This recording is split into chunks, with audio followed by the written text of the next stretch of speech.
Bismillahirrahmanirrahim. Allahümme salli ala Muhammed ve ali Muhammed. Allahümme əccil vəliyyəkəl fərəc. Məkasib kitabında qeybət bölümündən 18-ci dərsi oxuyuruq. Bildiyiniz kimi bəhsimiz qeybətdən gedir. Və mərhum Şeyx Murtəza Ənsari buyurdu ki, ayələrlə, hədislərlə qeybət haramdır. Və buyurur, və in kana minəl awsafil müşirə bezzəm. Əgər bir nəfər digər bir nəfərin arxasıca müəyyən sifətləri deyə ki, o sifətlər işarə eləyə o şəxsin məzəmmətinə. Məsələn, elə bir söz deyə ki, o söz dəlalət eləyə o şəxsin, yəni digər bir şəxsin məzəmmətinə. Əv qəsədəl mütəkəllim ət-təyir vəl-məzəmmə li-vücudihi. Ya bu danışan, yəni bu qeybət eləyən, o şəxsin dalıyca danışan, qəsd eləyən, niyyət eləyə ki, o şəxsi eybləndirsin və onu məzəmmət eləsin. Niyə? Li-vücudihi. Məsələn, bir eyb var onda, o eybə görə, o eybini deyir ki, onu kiçikləndirsin, onu eybləndirsin, onu məzəmmət eləsin. Buyurur, fəla işqala fi hurmətis sani. Bu ikinci surətdə haramlığında heç bir işqal yoxdur. İkinci surət nə idi? Əv qəsədəl mütəkəllim ət-təyir vəl-məzəmmə. Bəl və kəza əvvəl buyurur, bəlkə elə birinci surətdə də elə haramdır. Birinci surət hansı idi? Və inkana minəl awsafil müşirə bezzəm. Niyə görə deyir ki, bəlkə birinci surətdə haramdır? Buyurur, lə umumi ma dəllə ələ hurməti iza'il mümin və ihanəti. Çünki ümumi dəlillərimiz dəlalət eləyir ki, möminə əziyyət vermək haramdır və ona hörmətsizlik eləmək haramdır. İndi burada da elə bir sifət deyir ki, bu dəlalət eləyir o şəxsin məzəmmətinə. Deməli, ona əziyyət verirsən, ona hörmətsizlik eləyirsən. Ümumi dəlillər buyurur, möminə əzab vermək, əziyyət vermək və ona hörmətsizlik eləmək haramdır. Və hurmətu tənabuz bil-əlqab. Və eyni zamanda haramdır ki, pis ləqəblərlə insanı çağırasan. Məsələn, ayədir, Allah buyurur, la tənabuzul bil-əlqab. Yəni, biri digərinizi pis ləqəblərlə səsləməyin.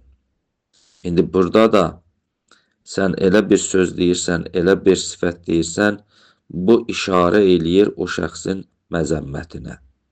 Deməli, haramdır. Və hurmətu təyiril mümin əla suduri məsiyyətin minhu. Və eyni zamanda rivayət var, dəlalət eləyir. Deyir, mömindən əgər bir günah da çıxsa, o günahına görə onu eybləndirmək, onu rüsvay eləmək haramdır. Fəzlənən qeyriha. Amma bir halda ki, hələ günahı olmaya, sən gələsən bir ləqəblə onu çağırasan, ona əziyyət eləyəsən, bu betəriqi ovla haramdır. Bir halda ki, əgər İmam buyurursa ki, bu mömin günah eləyibsə, bunun günahını deyib buna əziyyət eləmək olmaz, onda qeyri günahın müqabilində necə əziyyət vermək olar? Fəfi iddətin minəl əxbar. Və neçə dənə rivayətdə gəlibdir ki, Həzrət buyurdu, mən əyyərən mu'minən əla məsiyyətin, əgər bir şəxs digər bir şəxsi günahına görə onu eyibləndirə, onu kiçildə, cəmaatın gözündən salsa, ləm yəmut hətta yərtəkibuhu. O şəxs ölməmiş, özü də o günaha düçar olacaq və onun da abrısı gedəcək, ondan sonra o dünyasını dəyişəcək. Çünki özü o işi görübsə, Allah özünü də düçar eləyəcək o işə, onun da abrısı gedəcək, ondan sonra bu dünyadan gedəcək. Bəs deməli, bu iki surətin ikisi də haram oldu. Həm elə bir sifət deyəsən ki, o sifət dəlalət eləsin məzəmmətə və yaxud qəsd eləyəsən bir müminin eyblənməyini, onun məzəmmətini, bəs bu surətdə də haramdır. Hər iki surətdə haramdır. Yalnız məsələmiz, bəhsimiz buradadır ki, görək bunlar qeybətdəndir ya qeybətdən deyil. Və innəməl kəlam fi kavnihima minəl qeybə. Burada bəhsimiz fəqət buradadır. Bu iki surət qeybətdən hesablanır ya yox. Fə innə zahirəl mustafizətul mütəqəddimə ədəmu kavnuhuma minha. Qabaqdakı rivayətlərin zahirinə baxanda oxumuşuq qabaqdakı rivayətləri. Onlar bildirirlər ki, yox, bu iki surət qeybətdən hesablanmır. Çünki qeybətdə şərt budur ki, gərək o şəxs günahı gizlin eləsin, məstur olsun. Amma bu məstur deyil, bu aşikardır. Məsələn, bir nəfərdir ki, aşikar günahı var. Və zahir ma ədaha minəl əxbaril mütəqəddimə bənaən əla irca'ul kərahə fiyha ilə kərahətil kəlamullazi yəzquru bihil qeyr. Və həmçinin və zahiru ma ədaha, yəni o rivayətlərdən başqa rivayətlərin zahiri də, yəni qabaqdakı rivayətlər, onlar da yetirir ki, özdə bənaən əla irca'i kərahə fiyha ilə kərahətil kəlam. Əgər desək ki, burada o may mosula qabaqda tərif demişlər qeybətdə. Orada may mosuladan bir dəfə dedik məqsəd kəlamdır, bir dəfə məqsəd eyibdir. Ki o bəhsi biz oxumuşuq. Bəna o qovla görə ki, o rəyə görə ki, orada kərahət, yəni o şəxsin acığının gəlməyi kərahətul kəlamdır. Yəni o şəxs istəmir ki, onun dalıcı söz deyərlər. Əlləzi yəzquru bihil qeyr. O kəlamı ki, başqası onu zikr eləyibdir. Başqası onu digərinin arxasıca danışıbdır. Və kəzalikə kəlamu əhlül lüğə və həmçinin əhlül lüğətin kəlamı da dəlalət edir ki, bunlar qeybətdən deyil. Ədəs sihah əla bəzi ehtimali. Sihah lüğətinin bəzi ehtimalına görə. Çünki sihah lüğətinin təriflərini oxuduq qeybətə görə. Bəzi ehtimala görə kavnuhuma qeybətən. Bəzi ehtimalına görə bu iki surətdə qeybətdəndir. Amma çoxu rivayətlər dəlalət edirlər ki, bunlar qeybətdən hesablanmır və lakin bunları da, bu işləri də görmək haramdır. Vəl-əməlu bil-müstəfizə la yaxlu ən quvvətin.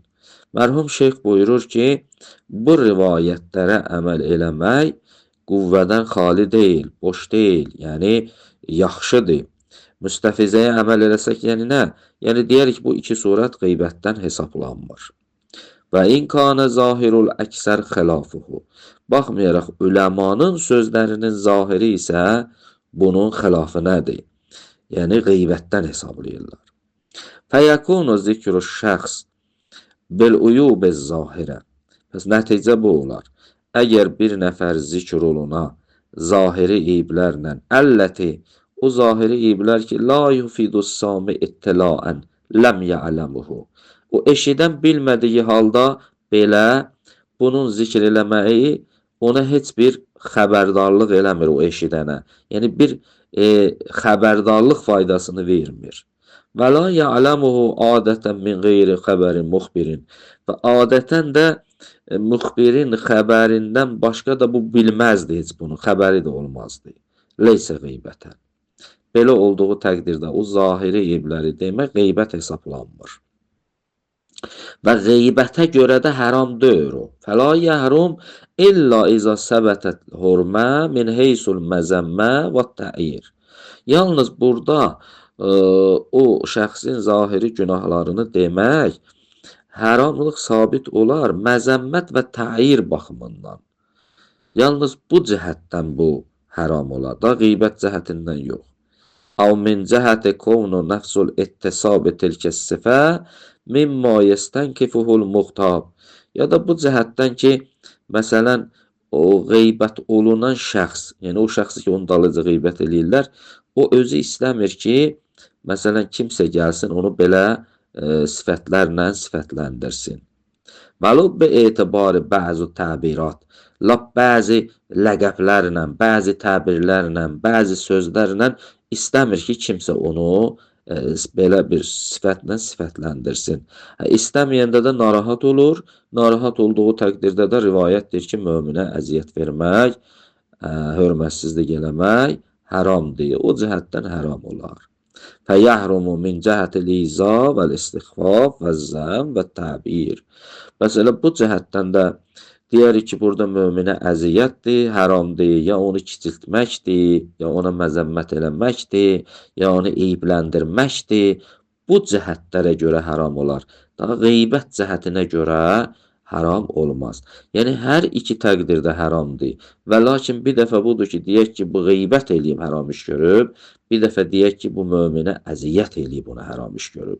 Buralarda deyərik, bu yerlərdə deyərik ki, bu mömini kiçikləndirib, məzəmmət eləyib, eybləndirib, əziyyət elədiyinə görə haramdır, nə qeybət olduğuna görə, qeybət deyil.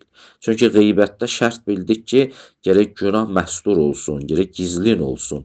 Gizlin bir günahı aşkar eləmək qeybətdir. Elhamdülillahi Rabbil aləmin.